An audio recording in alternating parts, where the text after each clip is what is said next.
Okay, Assalamu alaikum wa rahmatullah. I hope everybody is doing fine today. Today we are going to start chapter 12, which is Introduction to Controlling. So let's see what we will be covering in today's lecture. It is what is control and why is it important. Then we'll study the control process. And then we'll be looking into controlling organization performance and what are the tools for measuring organization performance. And at the last, like all chapters and lectures, we will be discussing the contemporary issues in controlling. Okay, so without further ado, let's talk about what is controlling.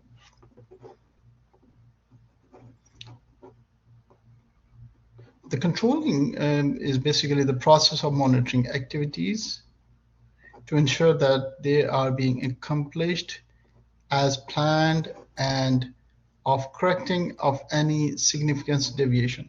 So basically controlling is a very important aspect of the management. So all the management is basically directing toward the controlling. So if we are not controlling anything, it means we are not able to understand where we are heading towards. So for controlling purpose, you can see like nowadays when we go to, say you want to go to perform Umrah, so how do we control like we are going in the right direction or not? What do we do? So basically we use the navigation and Google Maps, and then we see like the way the Google Map goes, that's how we go on the road. So if you're not going in that direction, so we might go and get lost. So controlling is very important. Yeah, there's a class for section 3 as well. So basically it's the same topic, so I thought they can also join us. Okay, so the thing is, controlling is a very important dimension in the management, one of the crucial thing, because until we are not controlling, we don't know if we are heading or we are achieving our desired outcomes or not. So the purpose of the controlling is to ensure that activities are completed in ways that lead to accomplishment of the organizational goals. Okay, so here on the Blackboard, so all the classes are being held on Blackboard. Okay, so when we're talking about controlling, we need to see why is control important. We talked about planning and its importance. So controlling is important for planning purposes as well. Controls let managers know whether their goals and plans are on target and what future actions are to take. They empower employees. They like, let me get the highlighter. Empower employees. The control system provide managers with information and feedback on employees' performance. And protecting the workplace, like control enhances physical security and helps minimize workplace disruptions. So I think we need to get an example so that we can understand what do we mean by the controlling. Imagine that you wanted to go to a gym and you want to reduce your weight by say 10 kg. Okay, so this was your objective. So what did you do? You basically choose the best gym in the area, and you just plan that you want to go and get yourself the best sneakers, the best trousers, and all these things, you know. And then you have started doing the gym. And after a month, you are in a doldrum and you don't know what is happening. Why? What may be the problem?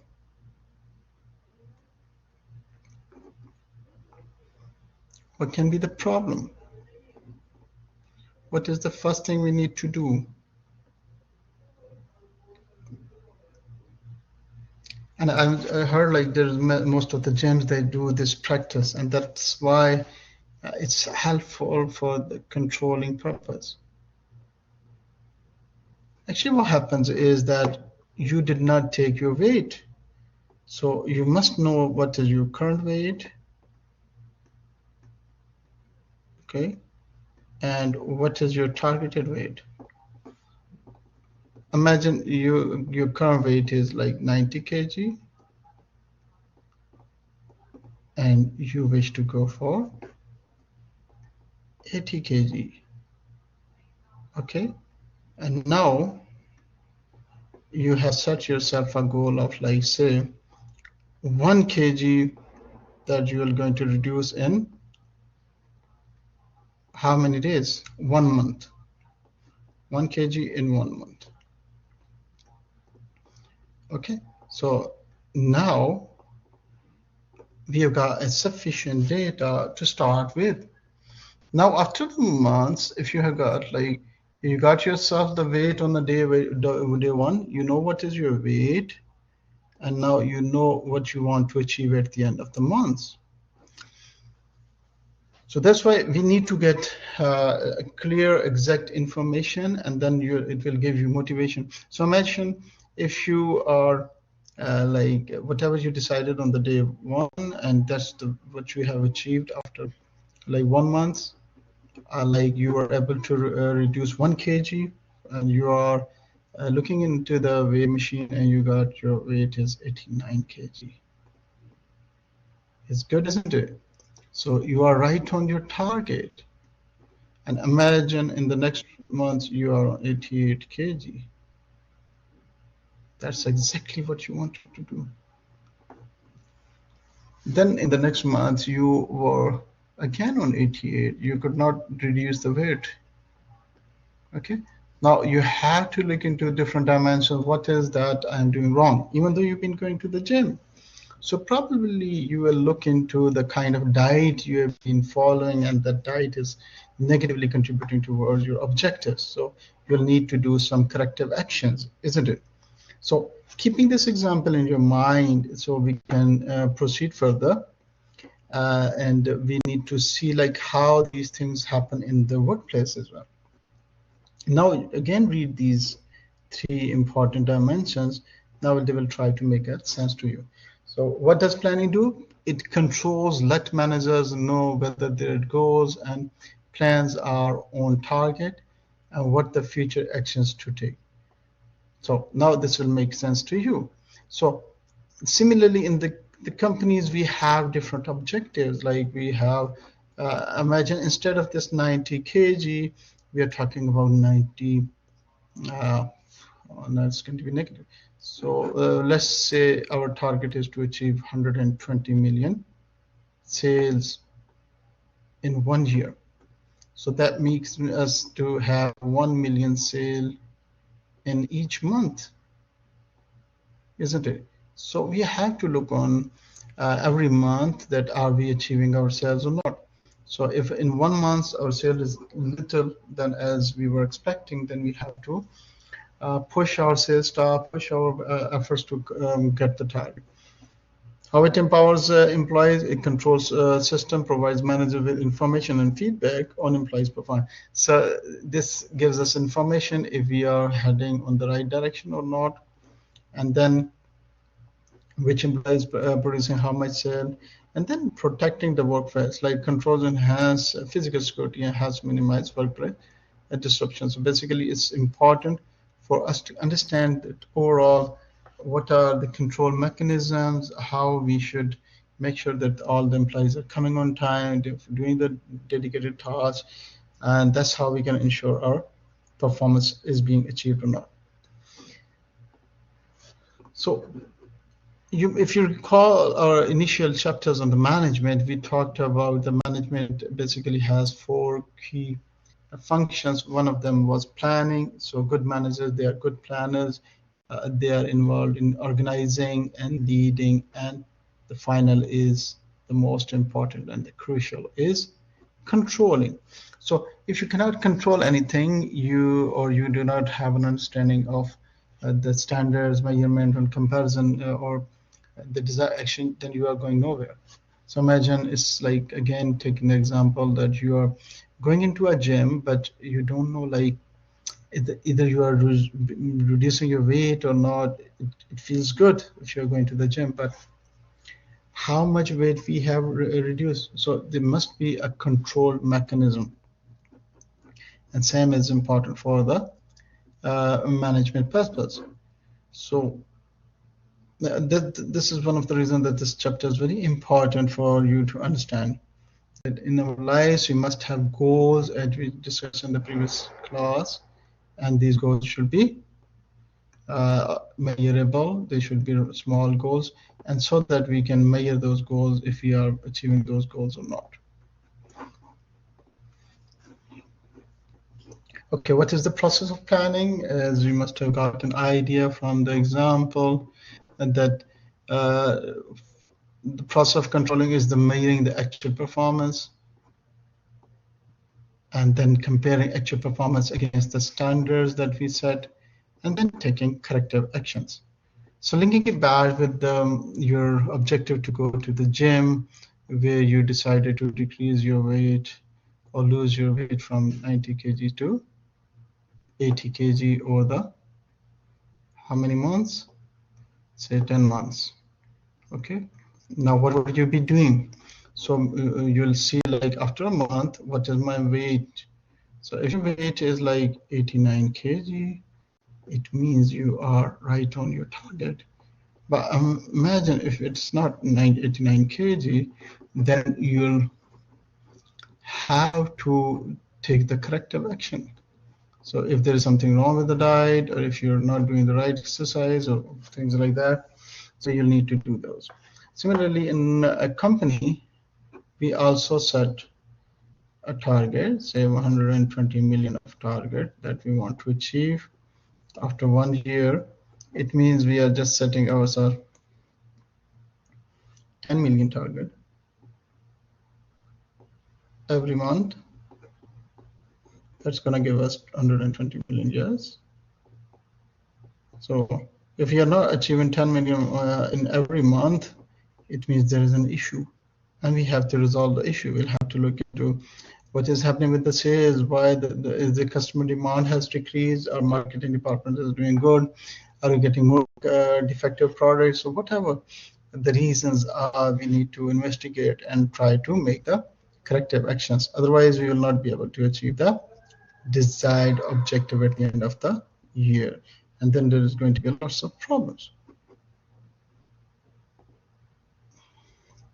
Now see, this is the control process in which we are basically involved in measuring actual performance and then comparing the actual performance with the standards and performance against the standards that we set, and then we are taking the corrective actions. They are taking managerial actions.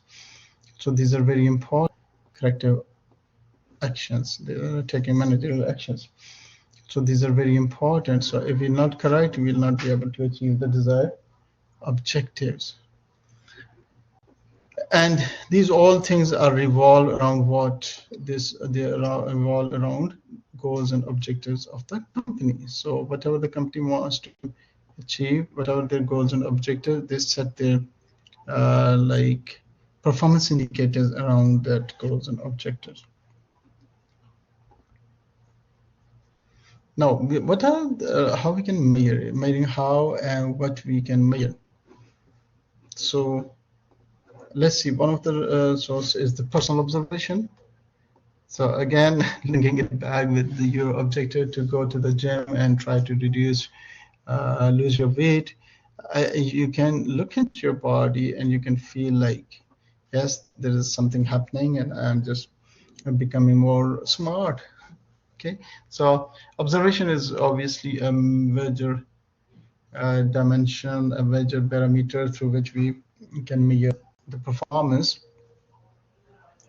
And in a company, you can see like people, the staff, they're always on a walk, they're walking, and the things that we produce, and machinery is working in a proper manner.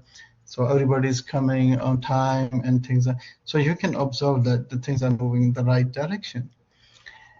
You can get statistical reports, and statistical reports are very important. So companies develop some key performance indicators. We call them KPIs.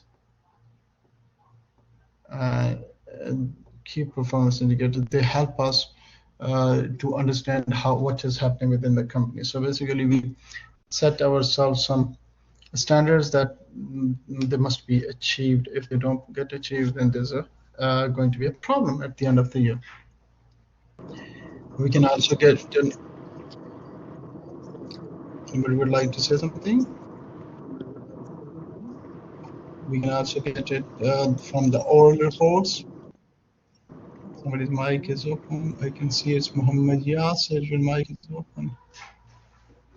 Okay, so you can also get the oral reports. These are the reports basically most of the time your lower staff, the top management here,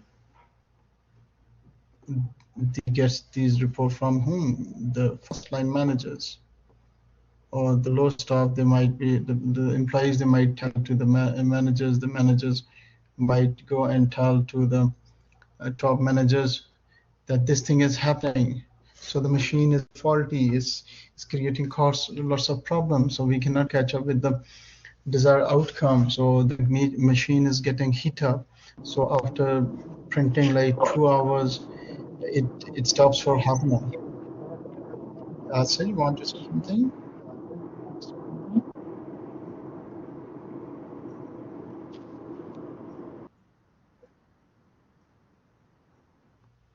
Okay, so oral reports are also one of the important input source through which we can learn about what's happening in the company. And then the companies, they have a mechanism in which they have written reports.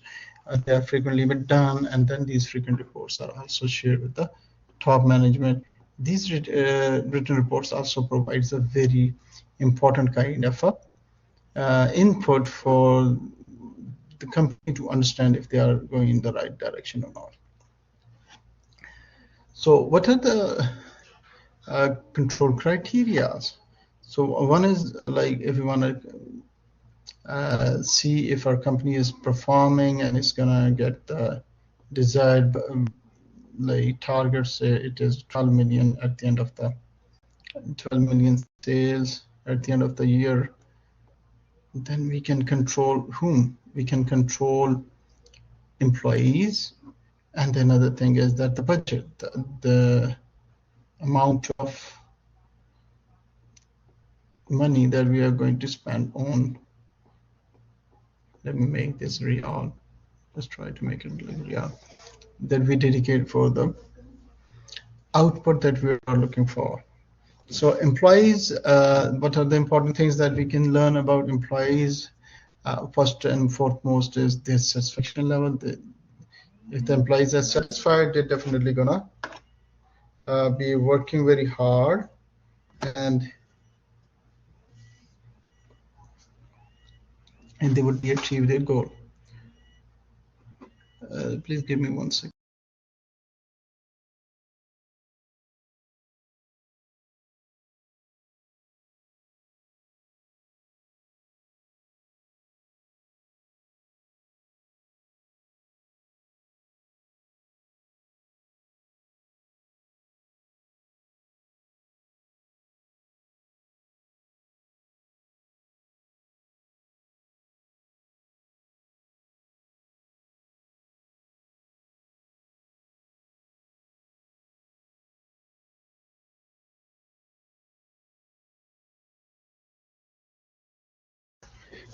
Okay, so we have to understand that if the employees are satisfied, then they'll be putting their every effort and they will be able to get the desired outcome.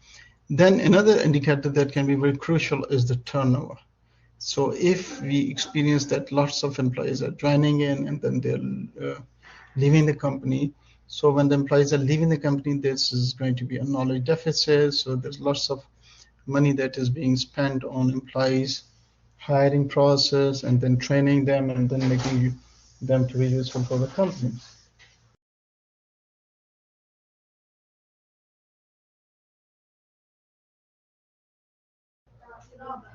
Okay, so the last thing is again, which is relevant to the employee satisfaction and turnover, is the absenteeism, like how many employees they are absent. So this is also kind of an indicator that can tell us that either they are satisfied with the company or not.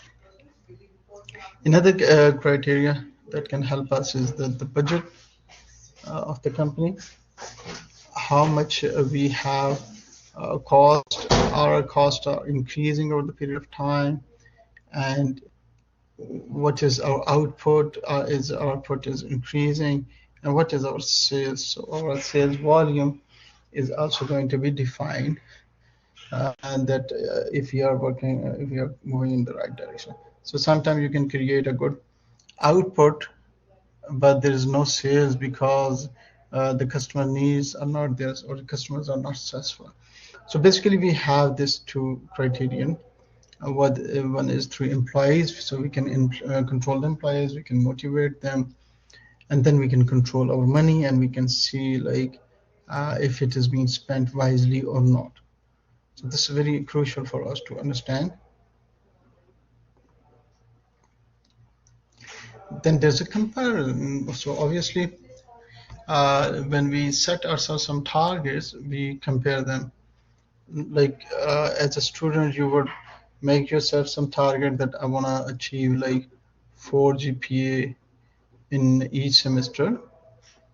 So you're targeting yourself 4 GPA in each semester. And then for instance, in first semester, you got 4 GPA. In second semester, you got 3.5 GPA. Now in the third semester, you will try to get 4.5 GPA so that you can balance out the overall and GPA. So it's a very important determine the degree of the variation between the actual performance and the standard. So we have to understand that we set ourselves some standards,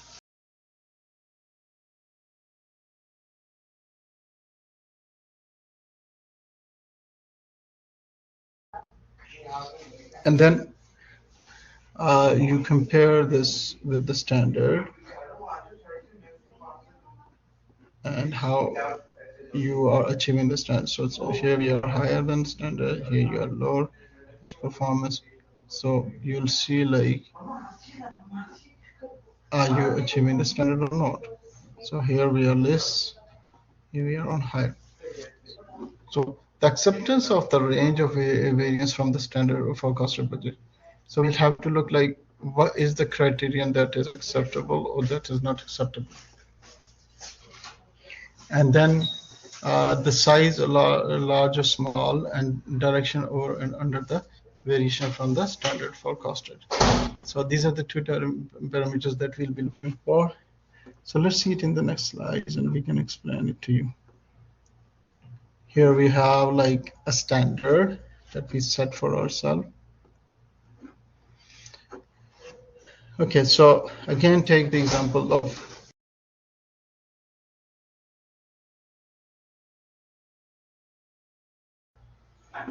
120 or 12 million, say 12 million we are targeting for a year, which is the sales.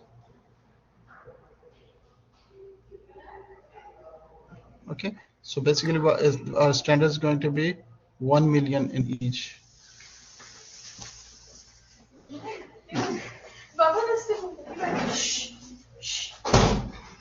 1 million in each month is our target that we want to achieve. Okay, now it's good. So this is our standard. So imagine in the first month you hit like, say this is, I think I should change the color.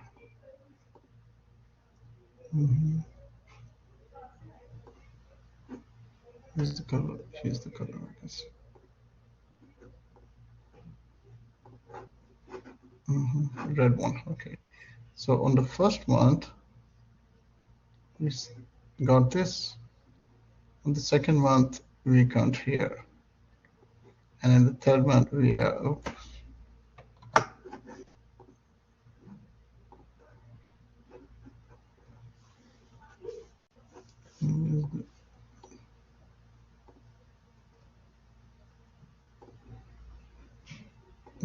it's not coming. Drawing and the color.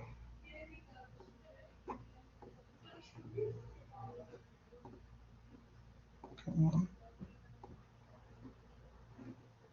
Now let's see here. Where is the color? Can I choose it here? Okay. This suggests us how we are moving. Okay. So this shows the trend is going up in the first month and then it has started decreasing. So that can be alarming. So we have some acceptable range here. So say our acceptable range is 1.5 million.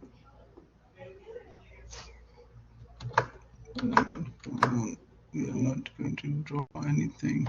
Switch.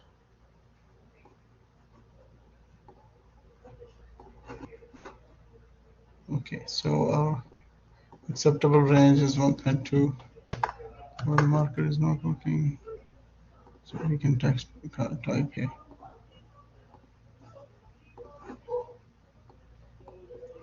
So our acceptable range is 1.5. So our acceptable range is 1.5 million, and this is like say another acceptable range is 0.75 million. Why do we set this acceptable range? It's simple, like we need to know like what is acceptable, otherwise there can be a crucial issue. So if we are producing more than 1.5 million, there might be chances that our machines are going to be heat up, or there are chances that there are going to be breakdowns, and there can be a chance that we are overproducing the output which we are not able to sell, and then we might get stock and inventory which is laying down. Why this lower limit we are setting here? Because we want to make sure that we are effectively and efficiently producing the output. So I hope you understand this acceptable range of the variance. And why it is important? Because it is important that it's going to let us to achieve our target. So if we produce 1 million,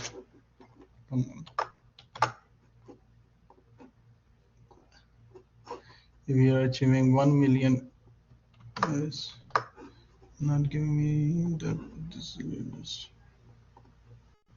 each month, then we will be able to achieve 12 million at the end of the year, which is our target. Okay, 1 million each month, and that will help us to get 12 million target.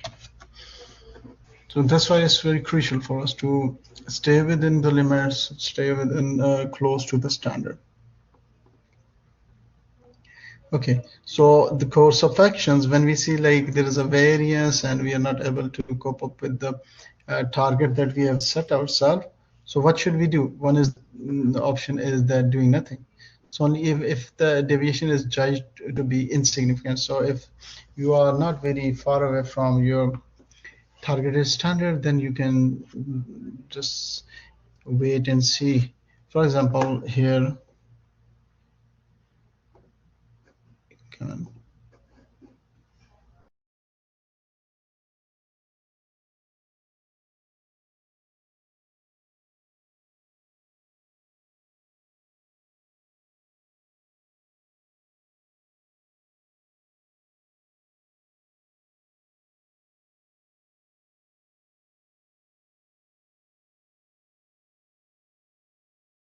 I think it's the issue with the internet.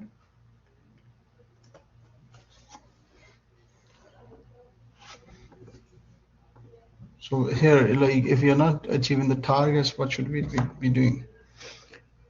One option is like doing nothing. Another option is correcting actual current performance. So immediate corrective actions are to be required to correct the problem at once. So basic corrections actions to locate and to correct the source of deviation. It may be like the machine was broke down and it has caused us to not achieve the targets, or they were short of staff and they were on leave, so you can call in some more staff to help you and correct the action. So you have to do the basic correction actions to look at and correct the source of deviation. Why? Because we are aiming to achieve the targets at the end of the day. Then corrective actions can also require change strategy or structure, compensation schemes, or targeting programs, or redesigning jobs, or fire employees, just to make that the things are happening that people should take the things seriously. Sometimes you can change the strategy that instead your customer demands have decreased over the period of time, and your initial strategy was to achieve 1 million. You cannot, if you'll be producing 1 million, there's going to be very high cost of inventory that you'll have to take care of. So then you can also change your strategy. But whatever you're going to do, you'll have to take actions.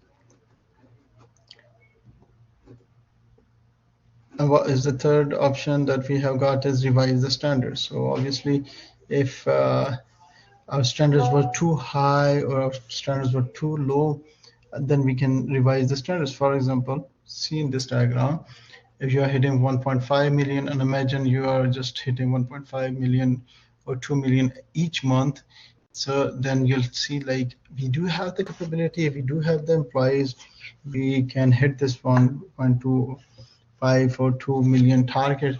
So why not we should be trying to hit it on a regular basis, and we should try to focus on the sales and marketing strategy so that we are consistently performing to this level. And on the other side, if you are not trying to hit like 1 million on each month, or if you are producing 1 million on each month and it is not being sold, somehow there is a down trend in the sales in the whole industry, probably it is because of the season. So you might be looking to change the strategy as well. Okay, so when we are revising the standard, we are examining the standard to ascertain whether or not the standard is realistic, fair, and achievable. So that's why if the standard was not realistic, or if the standard was not fair or not achievable, then we'll definitely have to change the standards. And upholding the validity of the standard, it's important that our standards should be more realistic. So that's why if you are just making the standards which are not very realistic, then there's an issue for us.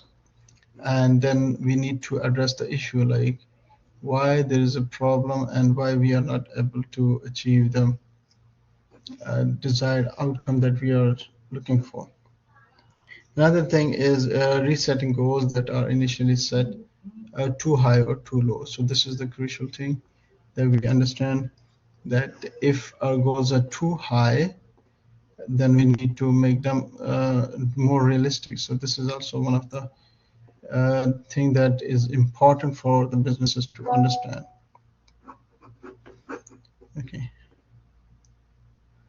Okay, so this is the basically flow chart or the process or criterion in which this is a very natural kind of decision tree in which we follow that if we are achieving the desired outcomes or not, what is the appropriate action that we need to be making. So imagine this is the objective again, as we talked about previously, and these are the standards that we set on the objectives, and then we'll be looking on the measuring if we are achieving the standards or not. So if we are not achieving the standards, then what we'll be doing. Okay, so there's a comparison of this. So is the standard being achieved or attained? Yes, it's being achieved. So what do we have to do? Nothing. Okay, so what is the second thing? Is there's a variance in the standards? The standards are not being achieved, so it is a variance. Okay, so is the variance acceptable? Yes, the variance is acceptable. It's not very huge, so that's also a good thing. So you can ignore them. Again, if the variance is not acceptable, then this is a crucial problem that we need to be looking for. So what is to be, so identify the root cause of the variance, what is that is creating this problem, and take the corrective actions. Okay, so once you do it, now you have understood the problem, then you'll just take this as a mechanism for revised standards, and then you'll go and revise the standards. So your overall standards are going to be revised. So that's very important that our standards will be revised over the period of time until they become more realistic. And towards the end of this lecture, you will understand that why it is important for the companies to do control mechanism, because at the end of the day, it helps us to develop realistic standards, which initially they would not be there, but over the period of time, they can be like helpful to the company. Okay, so controlling for organization performance. So first of all, it is very important for us to understand performance. When we talk about students' performance, what comes to our mind? It is the GPA, CGPA, or the percentage by which they are passing the subjects. Yes. Similarly, the performance can be measured differently for the company. Obviously, it's the end result of an activity which we will see like we perform. So organization performance is basically the accumulated end results of all the organizational work process and activities. Okay, so designing strategy, work processes, work activities, whatever you're doing, coordinating the work of the employees, what is the end? How do we measure the organization performance? That's crucial.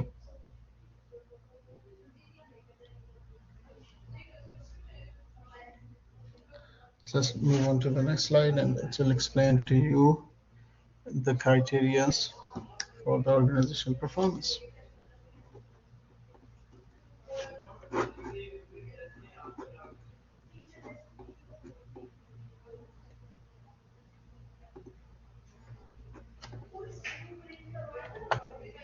Okay, so we got organizational productivity, which is the overall output of goods or services divided by the inputs needed to generate that output.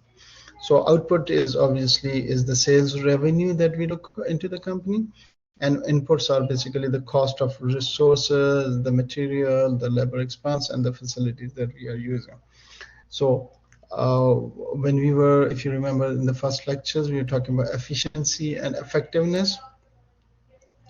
And we talked about what is efficiency. Efficiency is when we are putting little input and we are getting the maximum output. So that was efficiency. So the companies try to be more efficient.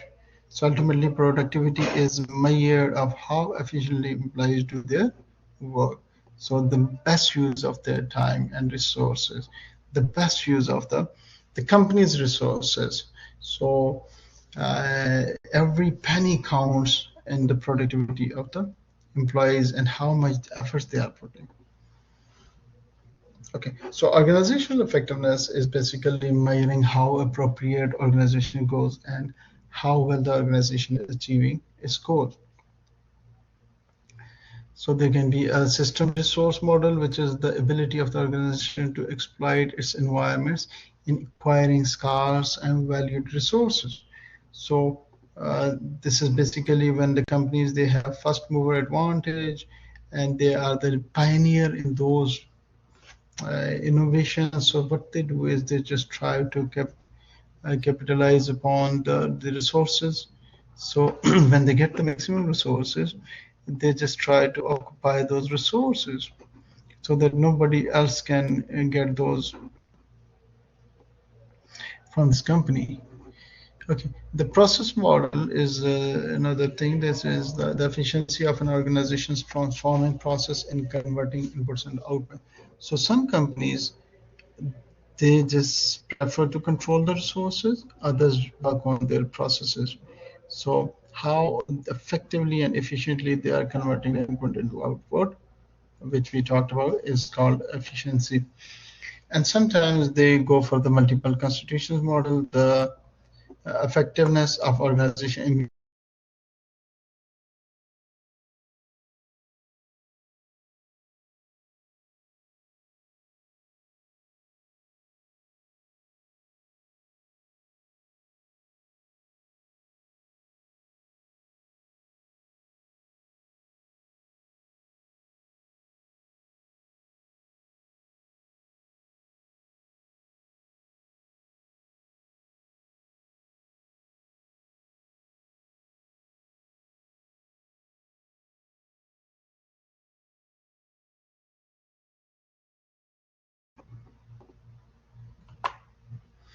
Okay, so what is a feedback control system? Like there can be three different ways in which you can act upon and you can decide upon that the things are not moving as you were decided and how we can control the things. First option is called feed forward control. It's basically a control that prevents anticipated problem before actually occurs of the problem. So you have foreseen something that might happen in near future, and you are just trying to build a capacity to fulfill that, to address that issue. So it can be building in through designs, or it might be requiring suppliers conform to ISO 9002. For example, in all the industries, your suppliers are requiring ISO 9002 certificates, and you can see that down the line they will also be asking you to do ISO 9002 certificates. So instead, you might face a problem of the sales because you are not complying to the ISO 9000 certificate and you don't have it. So you are building your capacity. You are applying for the ISO 9002 certificate and you're getting it on time. So that you can see that this is going to be a new feature or a must requirement for our companies for the sale. Similarly, there's another option which is not as proactive because we cannot see all the future. We cannot see like what might happen in the future. Sometimes there is something that is required concurrently. So this is a control that takes place while the monitoring activity is in progress. So when you are as a direct supervisor, and you are doing management by walking, it's also called, and you see that there is machine breakage, or you see that employees, they are running to the work and this, and you can see that there's going to be a potential problem, or if they are running the machine for 12 hours and they are not stopping the machine, and the protocol is that after like 2 minutes you should stop the machine for 5 minutes, and they're not following the protocol, then you can see that we are heading towards a problem in which the machine is going to uh, get some serious issues, and then we will not be able to achieve the targets. Again, if we just link it with the, if you want to go to the Mecca and you are driving a car, so you'll be looking at the dashboard and you're looking at there's a heat up signal is coming up. So what you have to do is you have to just pull over sometime, take a break, and let your car to get a bit rest. Check your water and oil in the car. So if you don't do it and the heat signal is still coming, so there is a problem that you might face down the line when you'll be just continuing this. So that's what is like concurrent control. Similarly, that's how we do it in the companies as well. Okay, the third one is the feedback control. It is like control that takes place after the activity is done. So sometimes you do not do the corrective actions during the thing is that happening. So there can be numerous reasons for that. And then you make the corrective actions is after the fact when the problem has already occurred. So what are the advantages of feedback controls? This is the third one, which provides manager with information on effectiveness of their planning and efforts. So since we did not do anything when the process, then there was a failure, there was an issue. So we can see like how effective we were when we were planning, how effective our plans were, and then we can do a better planning in the future. Another advantage of feedback control is that enhance employees' motivation by providing them with information how well they are doing. So when we'll be doing feedback control, we just tell them that how did you do over the period of time, and it probably for the employees can also serve as a motivation. So yes, what we have learned is basically 3 ways in which we can control or measure and control organization performance. One is a feed forward control, which is like you anticipate there is going to be a future problem, and then you try to control the problem beforehand. And then there's a concurrent control, which is like when the problem is happening and you're simultaneously addressing the problem. The third one is the feedback control, when the thing has, or the problem or the issue has happened, and then you are correcting this issue later on. Okay, so here again we are just giving you the example. Feed forward control. This is like anticipates problems, which is at the input level. You can do at the process level as well, which is like concurrent control, like when the problem is happening and you are just trying to fix the problem. Okay, and then there can be a feedback control, which is like corrects the problem after they have occurred.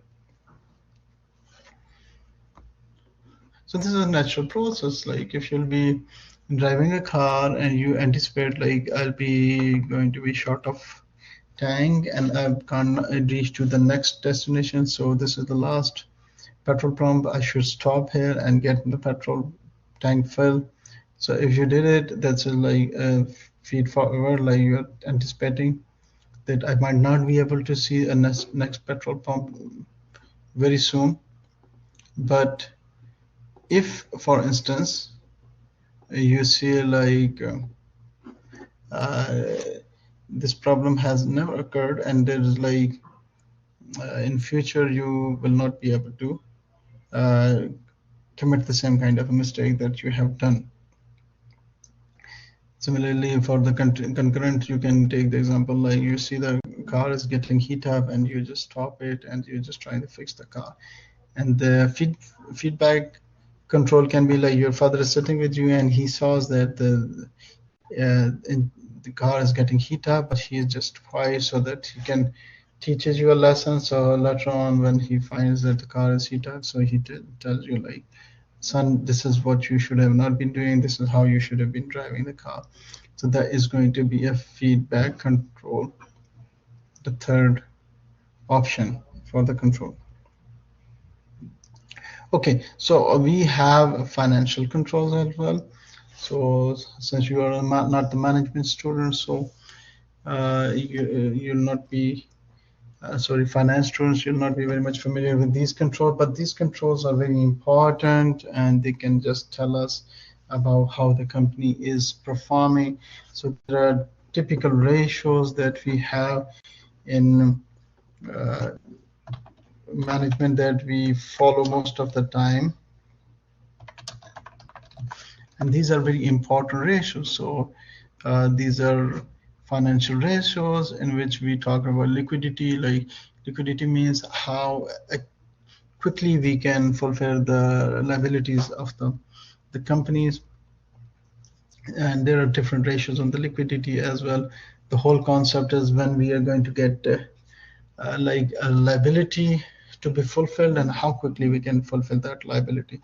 Like we take many things on credit, on loan, or from the in the market. So sometimes the debtor, the creditor, they can come and they can claim for the loan, and you have to pay them.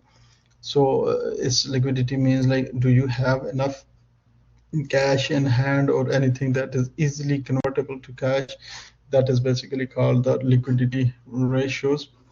So this is a crucial dimension that needs to be addressed, because what happens is anything cash or close to cash is required for the businesses. Imagine you have a wealth of like millions and billions of dollars of business, and your money is in circulation, but you don't have a cash to pay the gas bill. You don't have a cash to pay the fuel or other basic needs that is required for the day-to-day activities for the business.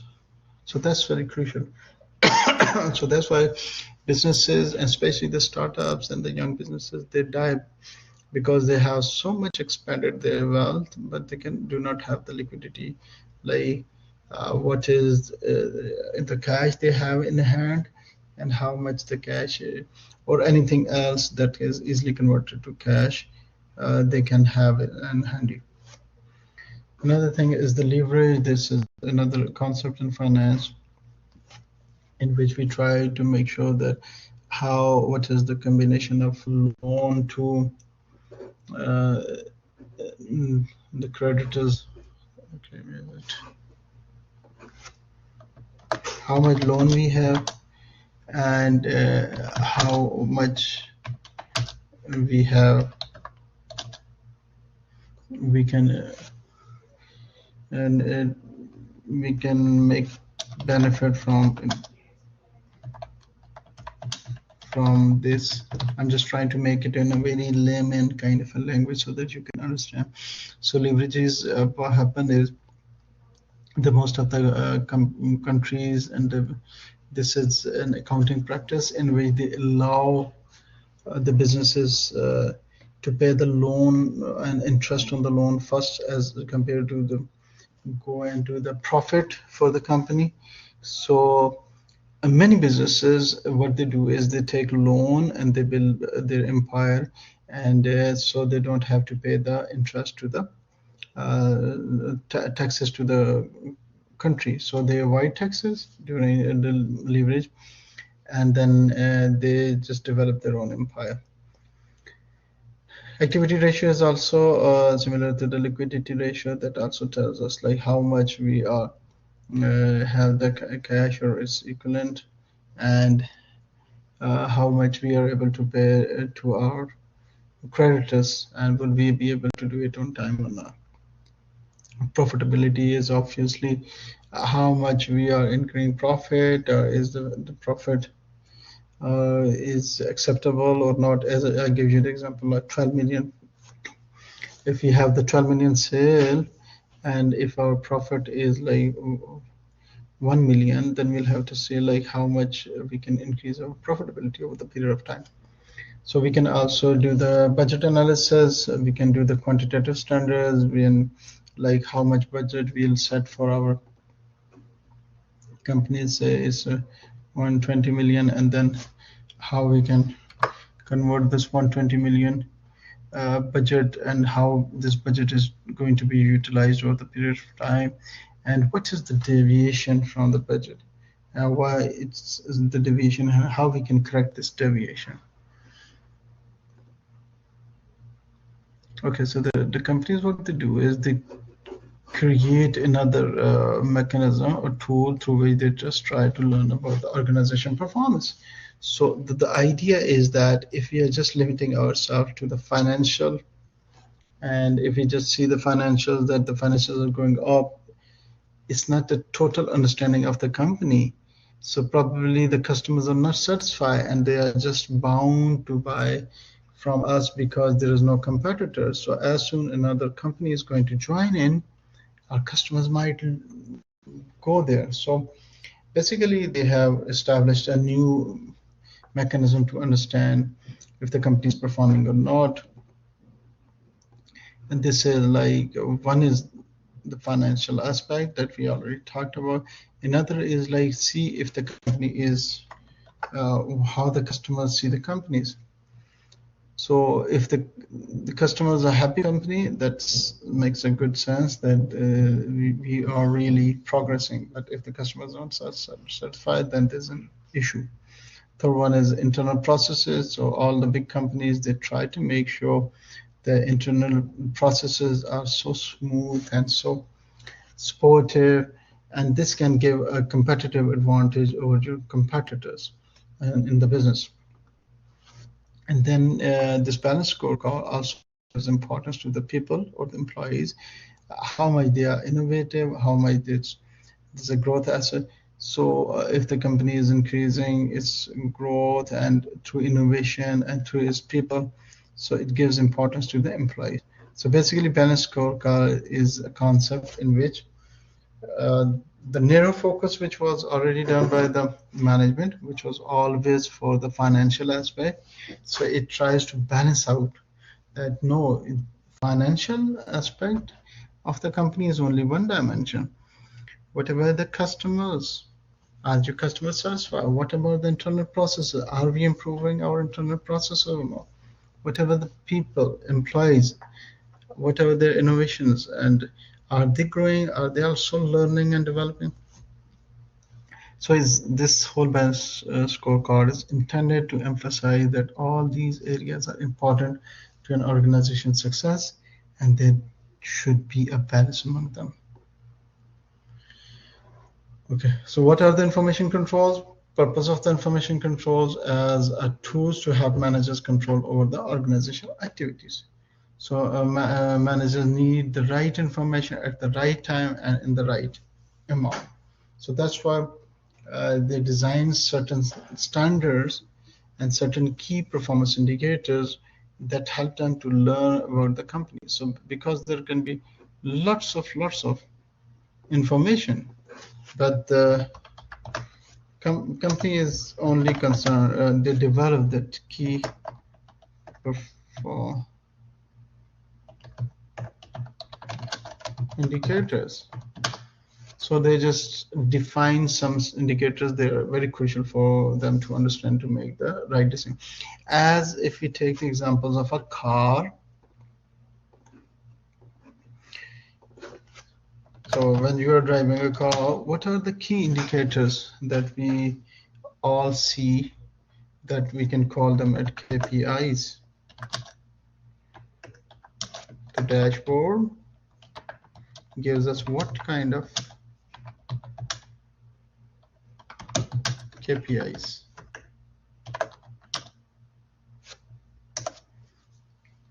Anybody can write this for us?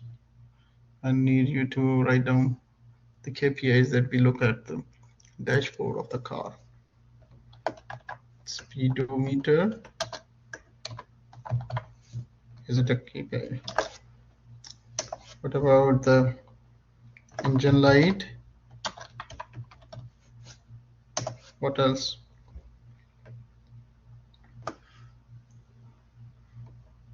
Do we have battery life as well?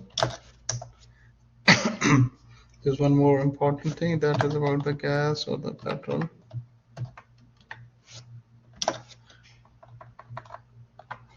Okay, so these are the key performance indicators on our car. So when we see the speedometer is like more than 120, and when you see that the speed limit is 120, what would you do? We'll stop the car, we'll just try to decrease the speed, and we'll try to abide by the law. Otherwise, you can get a flashlight. Similarly, engine light goes on, that's a serious issue. So you'll just stop your car over and try to figure out what's happening. Somebody is the battery life is not good, so that's an issue. The petrol is a very key important thing for the car. So these are all basically the key performance indicators that the car manufacturer companies they have set for us so that we should learn our car health is according to our requirements. Similarly, managers also and the top managers, CEOs, they also define what are the key performance indicators, KPIs, we should set that we should look on every day in the morning.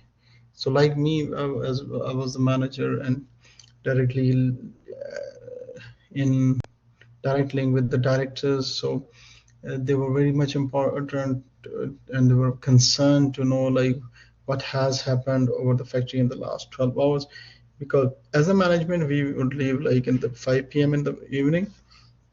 So the management will come in the morning, 9 a.m. in the morning, and they are very much concerned like what has happened over the last uh, 14, 15 hours, and are we heading towards the desired targets, or we are just missing the targets. So managers must have a comprehensive and secured controls in place to protect the organization important information. So sometimes they just try to say that their information should not be leaked out to your competitors, otherwise they will just learn about your competitiveness and your key strengths. So that's why they also established management information systems. This is a system that is used to provide management with needed information on a regular basis. So that's what I was talking about, like KPIs are developed. So there is a data and information, and you must be much familiar with data and information. That basically a data is unorganized collection of raw, analyzed facts, like there's an unsorted list of the customer's name or something like that. So there's a lot of data in the companies, but how do you use this data and make it into information? So what is information? Information is that data that has been analyzed and organized such that it has value and relevance to the manager. So why we see like there are going to be a huge number of jobs for the data analyst in the future, because the machines are becoming more sophisticated. They are creating data all the time, and this data is very crucial for the management to understand. So I have an example of the Lulu or Utham. So try to see how many thousands and thousands of transactions that are happening on a daily basis. How many thousands and thousands of customers that are popping into their outlets and going out on a daily basis. So how you can utilize this data to understand the changing trends in the consumers, what are the products they might be looking for, what are the products we can just sell, what are the products that are not being sold on time, how we should establish the deals, and what are the deals that are effective and good for us that will give us some profits, and what are the deals in which we might get some loss, So this is very important, and this is you can do on the basis of the data analysis. So there's a very important thing that is for the standard, like we do the benchmark. So benchmark is basically the standard of excellence against which to measure and compare. For example, when you as a student, you come to a class and you see like one of a student who is very good in the studies, so you make yourself benchmark with that student. So how I am doing as compared to him. So if you'll benchmark with the best students, so what happens is that you are trying to achieve the excellence. Similarly, in the companies, we also have the companies, they set themselves a realistic benchmark. It is the search for the best practice among the competitors and non-competitors that lead to their superior performance. So we see like why they are so good in what they are doing. And then is a control tool for identifying and measuring the specific performance gaps and areas of improvement. So when we set ourselves these benchmarks, this gets us the information like what is the gaps in our performance and how we can overcome these gaps. Another, there's a contemporary issue in control is one is cross-cultural issues. So imagine if you're a multinational company, you have to go into different countries. So you might encounter a cross-cultural issue. There may be the use of technology to increase direct corporate control of local operations. And in some countries, you might not get the sophisticated kind of employees. Like I was listening to the Tim, who is the Apple CEO, and he was telling the kind of perception that we hold about China. He was saying like normally there's a perception that Chinese produce low quality products. So Tim Cook, the CEO of Apple, he says like if you need to get like staff that is on precision molding and precision, developing products. For in America, if you are trying to do it, you will not get like 10, 50 people. But if you try to get it in China, you can get a whole big stadium. You can fill that with those kind of employees. So there's an abundance of talented skills that is available in China, according to him. And sometimes there can be legal constraint on corrective actions in foreign countries. So if you are trying to like lay off the employees, so there can be problems. If you are trying to uh, control the quality of the products, then you might get some problems.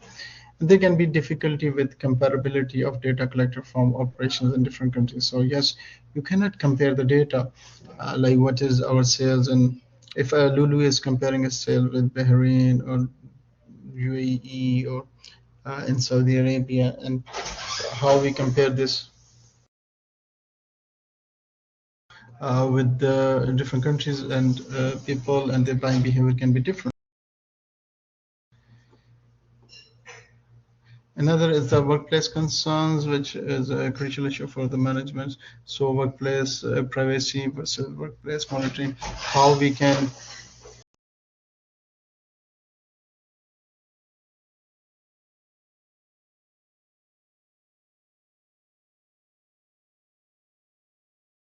uh, how much can we tape the telephones, or computers, or internet use.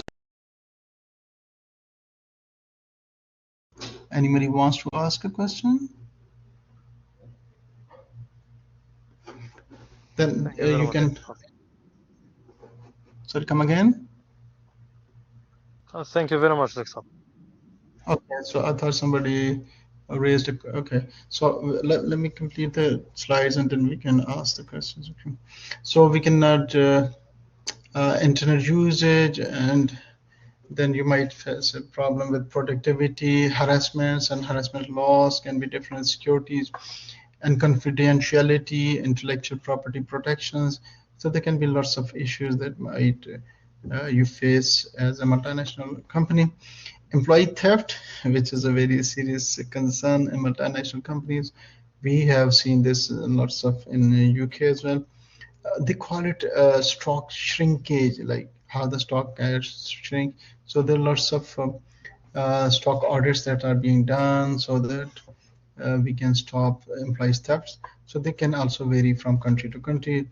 This is the unauthorized taking of the company's property by employees for their personal use. And then you can also face workplace violence, in which anger, rage, and violence in the workplace is affecting employees' productivity. So when you dictate people, you might face problems as well. Then customer interactions, like service profit chains is the service sequence from employees to customers to profit. So basically, there's a direct relationship between employees dealing with the customers, and how the customers are satisfied, then we get the profit. So we have to understand this profit chain, and that tells us that we should make our employee staff happy, and if they're happy and satisfied, then we'll get more profits. Service capability affects service value, which impacts on customer satisfaction. That in turn leads to customer loyalty in the form of repeat business, which is profit. And the corporate governance can be a very great issue. Like it's like the top management that is very important. So in corporate, basically we develop systems. The systems used to govern a corporation so that the interest of the corporate owners are protected.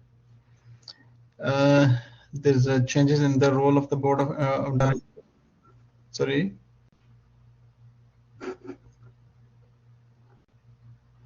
Okay, so in corporate governance, you have to understand two concepts. We call it agency theory you have to understand this agency theory. It talks about that these the board of directors, CEOs, and board of directors, they are basically our agents, whereas the shareholders or the stockholders, they are the principals, they are the real owners. السلام عليكم دكتور. وعليكم السلام. دكتور, I am Salim Boudey. My device didn't connect to the lecture. He said Okay, wrong. no problem. I've got.